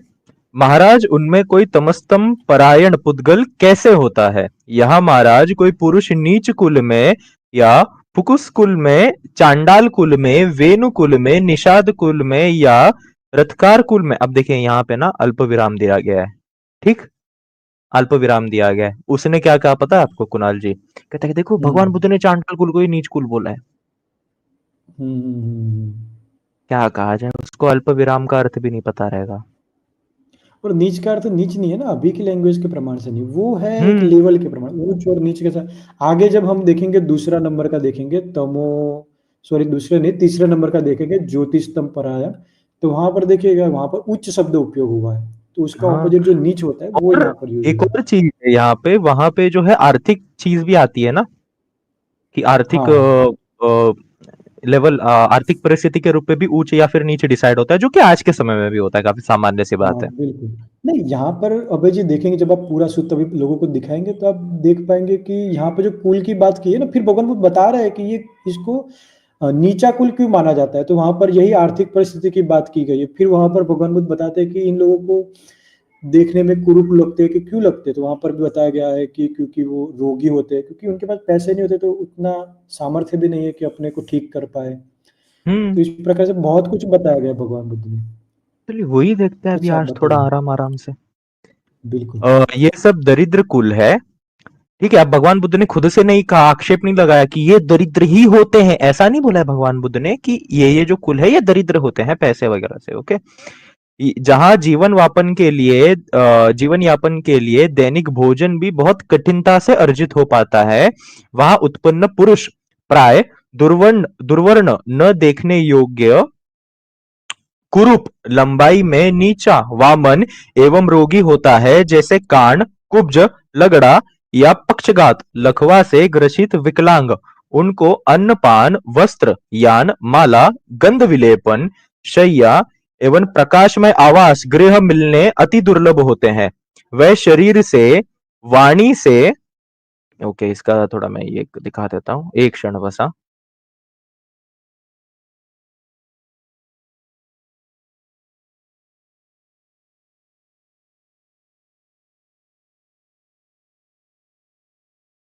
हाँ, ये देखिए, शरीर से मन से दुच्चरण करता है, ऐसा दुच्चरण, अब यहाँ पे भगवान बुद्ध ने कहा, एग्जाम्पल दिया है कर्म का जो सिद्धांत है वो समझाने के लिए कि कर्म श्रेष्ठ है या फिर किसी कुल में पैदा होने से ही कोई डिसाइड कर लेता है, फिर अपना भाग्य कोई नहीं बदल सकता है। ये भगवान बुद्ध समझा रहे हैं, एग्जाम्पल उदाहरण देके। ठीक, तो यहां से देखिए, मन से दुचरण यदि वो करता है, ऐसा दुचरण करते करते एक दिन यहां से वो देहुचित पाकर मरणांतर दुर्गतिमय अपाय नरक योनि में जा गिरता है। यदि ऐसा व्यक्ति जो हमें नीच कुल में या फिर जो चांडाल कुल में, फुकुस कुल में जन्म लेता है, वो दरिद्र है पहले से, अगर ऐसा व्यक्ति दुचारण करता है तो दुचारण करते करते एक दिन जब उसका देहुचित हो जाएगा तो उसके बाद वो मरणांतर अपाय योनि में जाएगा। भगवान बुद्ध ने ये कारण नहीं दिया है, कारण क्या दिया यहाँ पे कि यदि वो दुराचरण करता है, दुराचरण, ठीक है, गलत आचरण करता है, कुशल कर्म करता है, तब वो नरक में जाता है। भगवान बुद्ध ने ये कहा है, ना कि ये कि वो दरिद्र कुल में इसके लिए नरक में जाता है। ये बात आप समझिए। बिल्कुल। और इनके जो एक व्यक्ति, वो तो ऐसा इस तरीके से मतलब दिखा तो ये रहे थे, लेकिन बोल ऐसे रहे थे कि देखो इस प्रकार से लिखा है कि जो पुक्कुस कुल है, चांडाल कुल है, रथकार कुल है, वो दुराचरण ही करते हैं, ऐसा लिखा है। तो फिर आगे अब यहाँ देखेंगे। पे आगे देखते कितना क्या बिल्कुल। दुराचरण कौन करता है। यहाँ पे तो उच्च कुल की भी बात आई है ना, तो उसकी भी खाल हाँ, खींची वो भी जाएगी देख अच्छी लेंगे। खासी उन लोगों की। बिल्कुल। जैसे महाराज कोई पुरुष एक अंधकारमय स्थान से निकलकर दूसरे अंधकारमय, अब एक अंधकारमय स्थान कौन सा, कि वो पहले से कुल से जो है वो दरिद्र है, वो दुर्वर्ण हो चुका है, खाने के पहले लाले पड़े हुए, और उसके बाद भी यदि वो गलत काम करेगा उसमें पहुंच जाता है, एक तमोमय स्थान से निकलकर दूसरे तमोमय स्थान में, या एक रक्त मिश्रित मल से निकलकर दूसरे रक्त मिश्रित मल युक्त स्थान में चला जाता है, वैसे ही गति तमस्तम परायण पुरुष की होती है। अच्छा, ये एक हो गया। अब चलिए थोड़ा इसके आगे वाला देख लेते हैं। इसके आगे वाला वो लोग कतई नहीं दिखाएंगे, धंधा बंद हो जाएगा ना, घर पे पनीर नहीं बनेगा तला हुआ अच्छा खासा। हम तलते हैं अभी इन्हें अच्छे से। फिर महाराज उनमें कोई तमोज्योति परायण पुद्गल कैसे होता है। यहाँ महाराज कोई पुरुष नीच कुल में यदि जन्म लेता है, ओके, तो पूर्वाव्रत अति दुर्लभ होता है। वह शरीर से, वाणी से तथा मन से सदाचारी होता है। यदि कौन सा पुरुष, कैसा पुरुष, ठीक है, ये देख लिए, जैसे दरिद्र कुल में जहां पे जीवन यापन के लिए दैनिक भोजन भी बहुत कठिनता से अर्जित हो पाता है, वहां उत्पन्न प्राय पुरुष दुर्वर्ण न देखने योग्य, कुरूप, लंबाई में नीचा, वामन एवं रोगी होता है, जैसे कान, कुब्ज, लगड़ा या पक्षघात, लकवा या ग्रसित विकलांग। उसको अन्नपान, वस्त्र, यान, माला, गंध विलेपन, शैया एवं प्रकाश में आवास गृह मिलना अति दुर्लभ होता है। ऐसा व्यक्ति वह शरीर से, वाणी से तथा मन से यदि वो सदाचारी होता है, ठीक, वो शरीर से, वाणी से और मन से सदाचारी होता है, ऐसा सदाचरण करते करते यहां से देहुचित होने के बाद मरणांतर सुगतिमय स्वर्गलोक में पहुंच जाता है। ये बात तो दिखाई नहीं हम्म, पनीर वाले ने। आई मीन विक्षिप्त हाँ, बुद्धि ने। यहाँ तो देखिए, यहाँ तो ये भी लिखा है कि रथ काल चांडाल कुल अच्छे कर्म करेंगे, सुआचरण करेंगे शरीर वाणी मन से, तो तो फिर सुगति भी जाएंगे, ऐसा भी तो लिखा है। तो हाँ, ये क्यों मारा नहीं दिखाते यार? नहीं दिखाएंगे ना। पनीर पनीर पनीर का सवाल है। पनीर महंगा है कि ये क्या कर रहे हैं? है कि नहीं? पनीर महाराज कोई महंगा है पुरुष ठीक है, भूमि लेकिन ये देखते हैं ना। एक मिनट, हाँ, थोड़ा मैं इसे, बार बार वैसे ही आएगा नहीं तो। महाराज कोई पुरुष भूमि से उठकर किसी शैया पर चला जाए, शैया में घोड़े की पीठ पर, शैया से घोड़े की पीठ पर, घोड़े की पीठ से हाथी के कंधे पर तथा हाथी के कंधे से किसी ऊंचे महल पर चढ़ जाए, उसी तरह की समानता इस पुद्गल की मानता हूं। देख लीजिए भाई, भगवान ने तो यहाँ पे ये भी कह दिया कि चांडाल कुल का व्यक्ति जो है, शैया से उठकर घोड़े पर, घोड़े से उठकर हाथी पर, हाथी से उठकर ऊंचे महल पर चढ़ जाने की, महल में जाने तक की बात करी है भगवान ने चांडाल कुल के बारे में। ये कहा, ये दिखा दो भाई कभी। मतलब ये भगवान बुद्ध एग्जाम्पल दिखा रहे हैं कि उसकी, उसका मतलब देखिए वो ऊपर की तरफ ही जा रहा है, उसकी उन्नति हो रही है, वैसा भी दिखाया भगवान बुद्ध ने कि अच्छे कर्म करोगे तो ऐसे उन्नति होगी तुम्हारी, कि बढ़िया सूत्र है ये तो। तो फिर अच्छा, अभी जरा तीसरे वाले पे आ जाते हैं कुणाल जी, थोड़ा आज हम्म, पनीर ही नहीं बनने देंगे इनका, है कि हम्म, नहीं। अब ये क्या भगवान बुद्ध ने केवल चांडाल कुल के बारे में बात कही है, उच्च कुल के बारे में बात नहीं करी है? तो ऐसा नहीं है, भगवान बुद्ध ने इनके बारे में भी बात करी है, उच्च कुल के बारे में।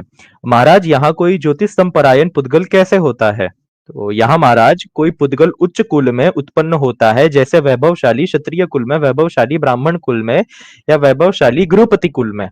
क्योंकि ये जो तीनों कुल थे वो आर्थिक दृष्टिकोण से काफी ज्यादा पैसे वाले थे उस समय में, यदि देखा जाए तो। जहां प्रभुत धन संपत्ति हो, देखिए भगवान ने आगे कहा भी है, अपरिमित भोग साधन हो, अत्याधिक सुवर्ण एवं रजत की राशि हो, कोषागार एवं धान्यगार धन धान्य से परिपूर्ण हो, वह देखने में शुभाकृत। यदि ऐसा व्यक्ति जो इस कुल में पैदा हो गया, जो काफी पैसे से संपत्ति है, भोग साधन में है, अत्याधिक सुवर्ण एवं रजत की राशि है उनके पास, कोषागार एवं धन्यगार धन धान्य से परिपूर्ण है, और ऊपर से वो देखने में शुभाकृत, मनोहर, नयन विराम और वर्ण पुष्कलता से संपन्न हो, यानी सारी चीजें उसके पास है, सब कुछ यदि उसके पास है, पैसे से, वर्ण से, शारीरिक सुख भी है उसके पास, आर्थिक सुख भी है, सब प्रकार का सुख है, अन्न पान वस्त्र यान, माला गंध विलेपन शैया, प्रदीपमय आवास जिसको अनायास सुलभ हो, वह काया वाणी एवं मन से दुश्चरित। अरे रे रे, देखो कुणाल जी, ये नहीं दिखाएगा वो। ऐसा व्यक्ति यदि काया वाणी एवं मन से दुश्चरित असत्य कर्म करता है, यह वह असत्य कर्म करता हुआ एक दिन इस देहपात के बाद मरणांतर दुर्गतिमय अपाय योनि में चीरकाल तक दुख भोगने के लिए जन्म लेता है। हम्म।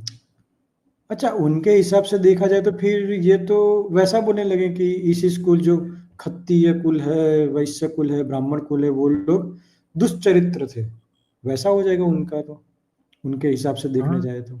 वो जिस प्रकार से हाँ, वो रील्स और शॉर्ट्स बनाकर बता रहे, कुछ भी बीच बीच से उठाकर, तो वो वैसे ही बताते। वो उसने जो तो उन आगे लोगों ने दिखाया पुरातात्विक था, साक्ष्यों के बारे में भी किया है ना, पुरातात्विक साक्ष्यों का भी इन लोगों ने इधर की चीज हम्म, उधर उठा के बता दी है। हाँ वैसा किया है, वो तो आपके चैनल पे धीरे धीरे सब लोग जान लेंगे सब सब कि क्या आएगा। क्या गड़बड़ कर रहे हैं ये बैठ बैठ कर। तो देखिए यहाँ पर जैसे देखने जाए तो अबे जी, हम्म, यहाँ पर तो जो है वो कर्म के सिद्धांत के भगवान बुद्ध बात कर रहे हैं कि तुम किसी भी उच्च कुल, यानी कि उच्च कुल में उत्पन्न होता है, तो वहां पर भगवान बुद्ध ये भी पता है कि उच्च क्यों कहा जाता है, क्योंकि वहां पर धन संपत्ति है, खाने पीने का मिल जाता है, तुम्हें रोग हुआ है तो तुम अच्छे से उस रोग का समाधान कर सकते हो, तो तुम अच्छे भी दिखोगे, तुम्हारे पास माला पहनने के लिए मिल जाएगी, गंध विलेपन, या अभी एक लैंग्वेज में बोले तो स्प्रे, बॉडी स्प्रे और ये सब जो गंध विलेपन बोलते हैं, हम्म, वो सब है। तो वैसे लोग भी अगर बुरे कर्म करेंगे तो वो भी दुर्गति में जाएंगे। और तो जो फिर अ, यहाँ पर उच्च शब्द उच्च उपयोग हुआ है, वहां पर नीच, यानी कि इसका ऑपोजिट है उच्च नीच जो कहते हैं। तो जो यहाँ तो कर्म के सिद्धांत की बात हो रही है ना। वैसा कुछ है नहीं कि अगर इस उनके अनुसार ग्रहण करे इन चीजों को, तो उनके अनुसार उन्होंने केवल पहला वाला परायण दिखाया था। ठीक है। हम्म। यदि दूसरा और तीसरा अगर हम परायण देखते हैं, तो उनके ग्रहण करने के इस सूत्र को उन्होंने जिस प्रकार से ग्रहण किया है, उस प्रकार से यदि मैं ग्रहण करूं और आप सब ग्रहण करें, तो उस हिसाब से चांडाल तो केवल अच्छे कर्म करते हैं, वो तो सुगति में चले जा, सुगति प्राप्त होती है उन्हें हाँ, देवोचित्त के दूसरा। बाद। और हाँ तीसरे बिल्कुल। वाले में तो ये जो ब्राह्मण है, क्षत्रिय है, वैश्य है, ये तो बुरे ही काम करते सब कुछ अच्छा मिलने के बाद भी। यानी सब कुछ अच्छा, यानी सोने का कटोरा मिलने के बाद भी भीख मांगने का काम कर रहे हैं लास्ट। हाँ बिल्कुल वैसा ही हो गया उनके हिसाब से देखे जाए तो। तो लेकिन हम यहाँ भी पर फिर साफ इसको इसी साफ तरीके से हमको। ग्रहण करेंगे ना, करना रहता तो, अगर गलत चीज दिखानी रहती हम्म। तो, लेकिन हम पूरा हम्म। दिखाएंगे, अच्छे से हाँ, बताएंगे। लेकिन ऐसा कुछ है नहीं, भगवान बुद्ध ने ऐसा नहीं किया कि इस वर्ण में तुम जन्म लिए इसलिए तुम ऐसे ही कर्म करोगे, वैसा नहीं। देखा कि देखो अच्छे कर्म भी करोगे, बुरे कर्म भी करोगे, जैसा होगा वैसे जाओगे। चलो आगे बढ़ते हैं। डेफिनेटली। ये देखिए, जैसे महाराज कोई पुरुष ऊंचे प्रसाद से उतरकर हाथी के कंधे पर आ जाए, हाथी के कंधे से घोड़े की पीठ पर उतर आ जाए, घोड़े की पीठ से शैया पर उतर आए, ठीक, तथा शैया से भी उतरकर भूमि पर आ जाए, वही स्थिति में इस पुद्गल की मानता हूं महाराज। इसी तरह पुद्गल ज्योतिष स्तंभ परायण कहलाता है। अच्छा, क्या भगवान बुद्ध ने उच्च कुल के प्रति द्वेष दिखाया है? लोग ये भी दिखा सकते, तो वो भी हम क्लियर कर रहे थे कि भगवान ने यहाँ पे कर्म की बात करी है। जैसे चांडाल के लिए यदि बुरा कर्म करे तो नरक, यदि अच्छा कर्म करे तो स्वर्ग। उसी प्रकार से जो उच्च कुल है, यदि वो बुरा कर्म करे तो उनके लिए नरक, और अच्छा कर्म करे तो उनके लिए स्वर्ग। ये कहा है, ये चौथे वाले परायण से हमें साफ साफ समझ में आ जाता है। महाराज यहाँ कोई पुद्गल ज्योति परायण कैसे कहलाता है? यहाँ महाराज कोई पुद्गल उच्च कुल में उत्पन्न होता है, पूर्वाव्रत, यानी कि उसको सारे चीजों का भोग विलास का लाभ हो जाता है, अच्छे प्रकार से वो दिखने में अच्छा हो, यानी सारी चीजें मिलने के बाद, ठीक है, जिसको अनायास सुलभ हो, यानी घर वगैरह सब अवेलेबल हो, ऐसा व्यक्ति यदि काया वाणी और मन से सत्कर्म करता है, ये निरंतर सत्कर्म करता हुआ एक दिन देहपात के बाद मरणांतर सुगति में स्वर्गलोक में जाकर उत्पन्न होता है। भगवान ने साफ साफ कहा है, यदि उच्च कुल का व्यक्ति बुरा कर्म करे, इसके पहले वाले में उच्च कुल का व्यक्ति बुरे कर्म करे तो वो नरक में जाएगा, और उच्च कुल का व्यक्ति उच्च कुल में रहने के कारण भी अच्छे कर्म यदि करता है तो वो स्वर्ग में जाएगा। सेम भगवान ने वहां पे चांडाल फुकुस कुल के बारे में, नीच कुल के बारे में कहा है कि यदि वो बुरे कर्म करे तो वो नरक में जाएंगे, अच्छे कर्म करे तो स्वर्ग में जाएंगे। महाराज, जैसे कोई पुरुष एक शैया से दूसरी शैया पर, या एक घोड़े की पीठ से दूसरे घोड़े की पीठ पर, या एक हाथी के कंधे से दूसरे हाथी के कंधे पर, या एक प्रसाद से दूसरे प्रसाद पर चला जाए, इसी पुरुष के समान मैं इस पुद्गल को मानता हूं। यो महाराज, ये पुद्गल ज्योति परायण कहलाता है। अतः महाराज, ये चार पुद्गल लोक में देखे जाते हैं। अच्छा, इसके आगे क्या है, जरा हम वो भी देख लेते हैं, एक क्षण।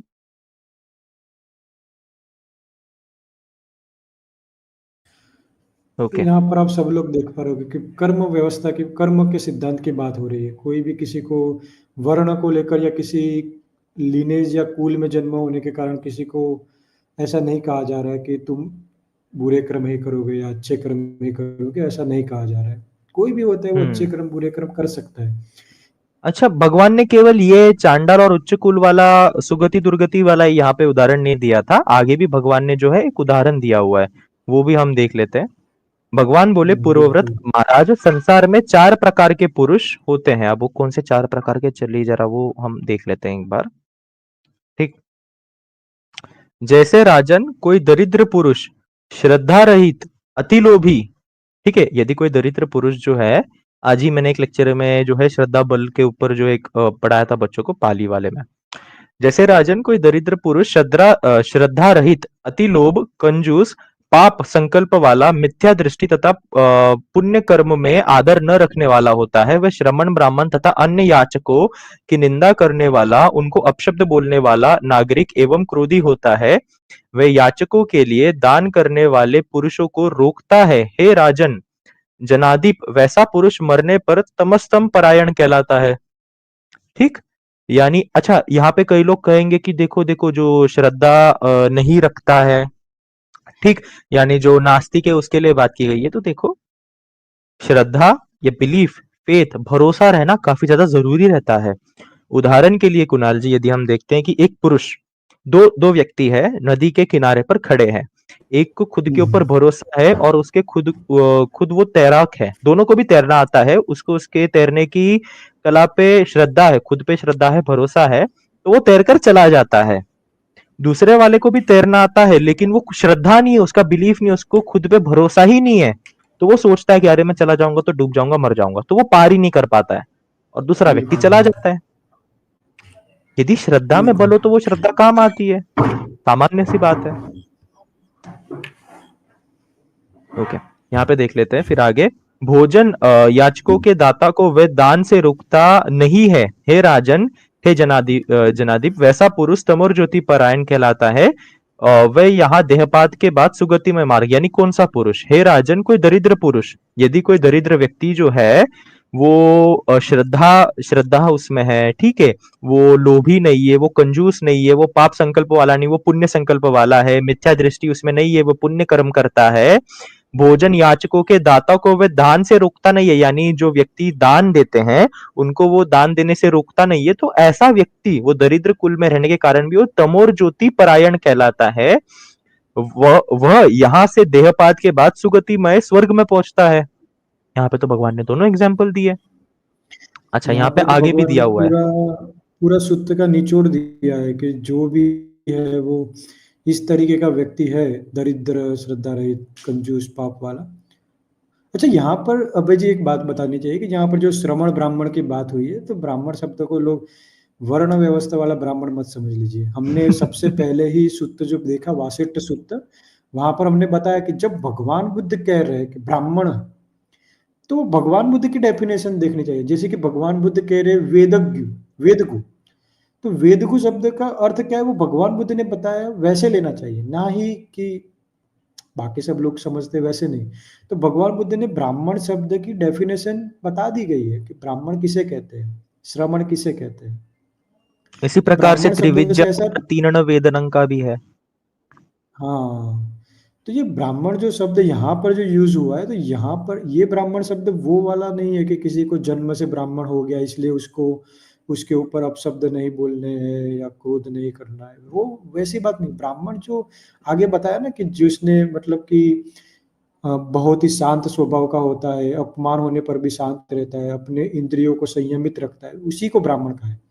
पूरा जो ब्राह्मण वर्ग में मिल जाएगा धम्म पद में, वो ब्राह्मण हम्म, शब्द की यहाँ पर बात हुई है। जन्म से जो लोग मानते हैं ब्राह्मण, वो उसकी बात नहीं है। कुछ लोग क्या है अभय जी, ये वाला पार्ट दिखाकर ये बता, इसमें एक प्रॉब्लम भी है अभय जी, जो नागरिक शब्द लिखा है ना, तो हम्म, उसका पाली में है नत्थी को, ऊपर दिख भी रहा है अपने को नत्थी को, तो उसका हम्म। अर्थ होता है नास्तिक। अब यहाँ पे नास्तिक नीचे का अर्थ लिखा भी है, बुद्धिज्म में मैं डिफरेंट दिखाता है। हूँ। हाँ हाँ, यहाँ पे जो है अच्छा, ये ट्रांसलेशन में मिस्टेक है यहाँ पे, लेकिन एक जगह पे मिस्टेक है, एक जगह पे नहीं है, मैं वो दिखा देता हूँ। अच्छा ऐसा भी है, एक बार ठीक देख है। लीजिए। हाँ हाँ हाँ, इसको रीडिंग वाले में कन्वर्ट कर लेता हूँ मैं।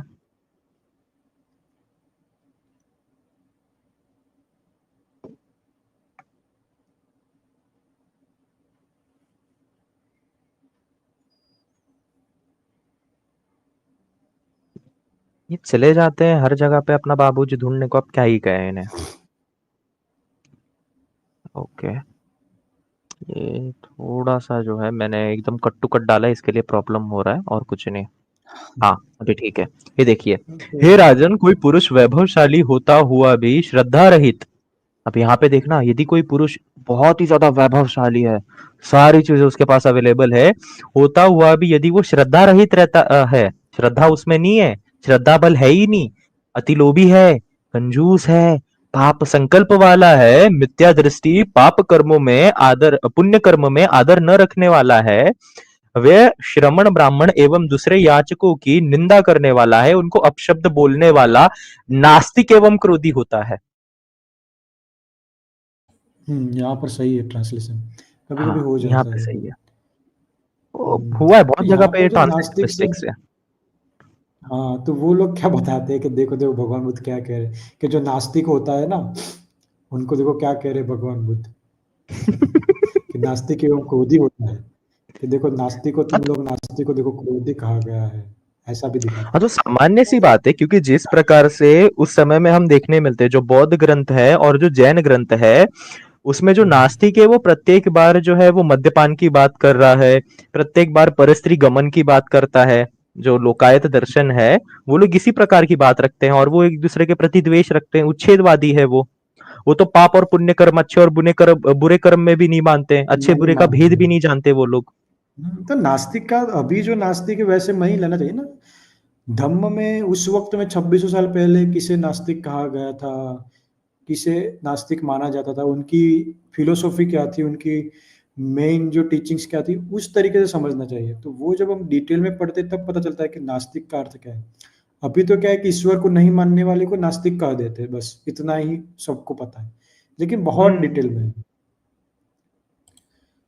और आज भी जो है कुणाल जी, इंडिया में जो हमें एथिस्ट देखने मिलते हैं, they are under a propaganda. वो मैक्सिमम जो हम्म। है वो एक प्रोपोगेंडा के तहत चल रहे हैं, लेकिन जो बाहर के एथिस्ट है वो एक्चुअल में अच्छे बुरे कर्म पे नहीं मानते, जो चाहिए वो चीज करते हैं, वो लोग मन में है वो हाँ, चीज वो करते हैं। तो प्योर मटेरियलिस्टिक है, उनको तो कोई लेना देना नहीं, भौतिकवादी है। उनको ये पाप पुण्य को नहीं मानते हैं। नहीं मानते। अब यहाँ पे आगे भी देखना चाहिए हमें, इन्होंने क्या लिखा है, त्रिपिटक में क्या लिखा है और भगवान बुद्ध ने क्या कहा है। वह याचकों के लिए दाता को दान करने से रुकता रहता है, वह ज्योतिषम परायण कहलाता है। तथा हे राजन, कोई पुरुष वैभवशाली होता हुआ भी श्रद्धालु। अच्छा, कई बार यहाँ पे अभी भगवान बुद्ध ने ये बात क्यों करी कि वैभवशाली व्यक्ति जो है, कि भगवान बुद्ध ने, ये लोग दिखाएंगे ऐसी बात कहेंगे भगवान बुद्ध ने डायरेक्टली इनडायरेक्टली उच्च कुल की यहाँ पे तारीफ करी। देखो ऐसी बात नहीं है। आज के समय में भी जो है कई सारे वैभवशाली लोग रहते हैं, वो घमंडी रहते हैं, श्रद्धा रहित रहते हैं। ठीक है, वो काफी ज्यादा लोभी रहते हैं, काफी ज्यादा पापी रहते हैं, पाप कर्म करते हैं, किसी की जान लेने से रुकते नहीं। लेकिन भगवान बुद्ध ने यहाँ पे क्या कहा है, यदि कोई पुरुष वैभवशाली होता हुआ भी श्रद्धालु है, निर्लोभ है, उदार है, दानी है, शुभ संकल्प तथा शांत चित्त होता है, श्रमण ब्राह्मण तथा अन्य याचकों के आने पर उनका उठकर अभिवादन करता है तथा संयम का अभ्यास करता है, मांगने वालों के लिए भिक्षा देने वालों को रोकता नहीं है, हे राजन जनादीप, ऐसा पुरुष ज्योतिर्ज्योति परायण कहलाता है तथा वह देहपात के बाद सुगतिमय स्वर्ग में वास करता है। जी, जी, जी। तो यहाँ पर तो सारे के सारे पुद्गल यानी कि व्यक्ति की बात हो रही है, तो वहाँ पर तो कोई भी प्रॉब्लमैटिक कोई कुछ भी दिख नहीं रहा है। किसी को कुछ लग रहा है तो कमेंट कर दीजिए, तो हमें समझ में भी आएगा, ठीक है? हमने पूरा शुद्ध पढ़ लिया है। यहाँ पर हमने नीच शब्द क्या यूज़ हुआ है, एक लेवल के बारे में, ऊँच और नीच इसके बारे में उपयोग हुआ है, वो भी दिखा दिया। जो बताया गया है वो पूरा सूत्र पढ़ा कि सारे वर्ण, या सॉरी वर्ण नहीं, लेकिन सारे जो कुल थे उनके बारे में जो बताया वो कर्म के सिद्धांत के मुताबिक बताया गया है। कोई भी इस तरीके से नहीं बताया गया कि इसी कुल में जन्म लियो इसलिए तुम पापी ही रहोगे, पाप कर्म करोगे, वैसा भी नहीं बताया गया। हम्म। अच्छा, और एक तो ऐसे ऐसे नमूने भी आते हैं कि कहते हैं कि आप पीडीएफ मत दिखाइए, पीडीएफ एडिटेड रहेगा, तो मैंने पीडीएफ का लिया भी नहीं है ये। मेरे पास त्रिपिटक की हार्ड कॉपी पड़ी हुई है, तो मैंने उसी का फोटो लेके डाल दिया है ये सब कुछ। तो चेक, हम तो पूरा शुद्ध दिखा रहे हैं ना, कहाँ पर जी। एडिटेड वेडिटेड रहेगा, आप खुद देख जी, आप लीजिए ये और क्या। कंटिन्यू कर लीजिए, कुछ ही बचे हैं अभी। ठीक है, चलो ये लास्ट वाला सूत्र है मधुर सूत्र। तो ये यहाँ पर यहाँ पर भगवान बुद्ध किस प्रकार से ये जो ऊंच नीच जो समाज व्यवस्था सामाजिक रीत से फैली हुई थी उस वक्त, तो भगवान बुद्ध किस प्रकार से उसका खंडन किया था वो जान लेते हैं। ये लास्ट है, उसके बाद ज्वाइन हो सकते हैं सभी लोग। मूल निवासी ज्वाइन हो चुके हैं, थोड़ी देर बस रुक जाइएगा। तो यहाँ पर कात्यायन नाम के भिक्षु थे, उनसे एक व्यक्ति आकर कहता है, क्या कहता है कि हम लोग तो कहते हैं, यानी कि ब्राह्मण कहते हैं, ब्राह्मण ही श्रेष्ठ वर्ण है और वर्णहीन, हीन यानी कि नीच है। अब यहाँ पर समझ गए ना, नीच शब्द का क्या अर्थ होता है, हीन होता है। ब्राह्मण ही शुक्ल वर्ण है और वर्ण कृष्ण है, ब्राह्मण ही शुद्ध होते हैं और ब्राह्मण नहीं, और ब्राह्मण ब्रह्मा के दायाद है, ब्रह्मा के मुख से उत्पन्न है। ये सब बातें बताई जाती है भगवान बुद्ध को। तो भगवान बुद्ध यहाँ पर क्या, सॉरी भगवान बुद्ध को नहीं, भिक्षु महाकात्यायन थे उनको बताई जाती है। तो महाकात्यायन भिक्षु क्या कहते हैं, पूछते हैं पहली बात, तो क्या मानते हो महाराज, यदि क्षत्रिय धन धान्य चांदी सोने से करना चाहे तो उसका पूर्व उत्थाई पश्चात निपाति। और पूर्व उत्थाई मतलब क्या है कि पूर्व यानी कि पहले, उत्थाई यानी कि उठने वाला, मतलब कि मालिक से पहले भी उठ जाए सुबह-सुबह, और मालिक सोए उसके बाद सोने वाला नौकर। क्या काम है पूछने वाला, कि क्या काम है? मनापचारी यानी कि मन को अनुकूल लोगे ऐसा काम करने वाला। प्रियवादी, ठीक है? ये सब नौकर का लक्षण बताए गए हैं। तो वो बत पूछते हैं जो सामने महाराज थे उनको, सॉरी ये एक महाराज थे प्रसन्नजीत महाराज, वो पूछ रहे थे भिक्षु को कि ब्राह्मण श्रेष्ठ है ऐसा बोलते हैं। तो ये पूछ रहे हैं कि अगर कोई क्षत्रिय है जिसके पास धन धान्य सोना चांदी और बहुत पैसे वैसे है, तो वो किस प्रकार के नौकर को बना सकता है? क्षत्रिय को भी नौकर बना सकता है, ब्राह्मण को भी नौकर बना सकता है, वैश्य को भी बना सकता है, शूद्र को भी नौकर बना सकता है, ऐसा पूछते हैं। तो महाराज जो थे प्रसन्नजीत, वो कहते हैं कि हे कात्यायन, यदि क्षत्रिय चाहे तो क्षत्रिय भी उसका प्रियवादी होगा, ब्राह्मण भी, वैश्य भी और शूद्र भी होगा, क्योंकि उसके पास क्या है? धन धान्य चांदी सोने से युक्त है, उसके पास पैसा दौलत सब कुछ है, इसलिए वो किसी को भी बना सकता है। आगे पढ़ते हैं।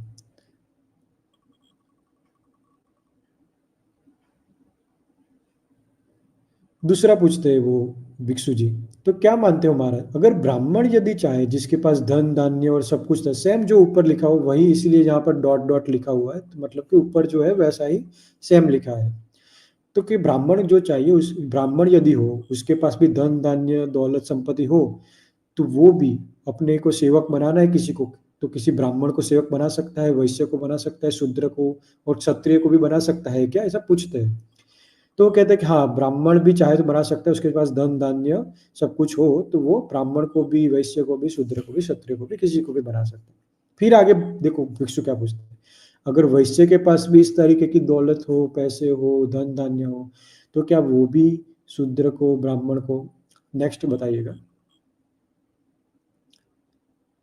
तो वो ऊपर देखेगा सब लोग, तो वो भी शूद्र को, क्षत्रिय को, ब्राह्मण को और वैश्य को भी बना सकता है क्या सेवक? तो वो कहते हैं कि हाँ, वो भी बना सकता है। फिर आगे हे कात्यायन, जो दूसरी लाइन है वहां पर, यदि शूद्र चाहे, यानी कि शूद्र बीच में डॉट है, यानी कि ये समझिएगा कि जो ऊपर का जो बताया गया है वही वही लिखा गया है बीच में, तो इस प्रकार से ये पढ़ना होता है कि ऊपर जैसे बताया गया था कि हाँ, ये वाला ऊपर जैसे बताया गया था कि शूद्र के पास भी अगर धन दौलत हो, पैसे हो, तो अगर वो उसको किसी का सेवक बनाना है, तो वो शूद्र भी हो सकता है, क्षत्रिय भी हो सकता है, ब्राह्मण भी और वैश्य भी हो सकता है क्या, पूछते हैं। तो कहते हैं कि हाँ, शूद्र के पास भी अगर पैसे हो तो कोई भी सेवक बना सकता है, किसी को भी अपना मतलब नौकर बना सकता है और काम करवा सकता है। पैसे दौलत हो तो पैसे देंगे तो कोई भी काम करने के लिए रेडी हो जाएगा। तो आगे प्रश्न पूछते हैं, तो क्या मानते हो महाराज, ऐसा होने पर चारों वर्ण समसम होते हैं या नहीं? यहाँ तुम्हें कैसा होता है, कैसा लगता है कि क्या लगता है महाराज कि ये चारों जो वर्ण तुम बता रहे हो ये तो बराबर लगते हैं? इसमें तो जो भेद लग रहा है वो तो पैसे के लेकर भेद लग रहा है। अगर पैसे होंगे तो कोई भी किसी को सेवक बना दे सकता है, तो चारों वर्ण समसम नहीं लग रहे।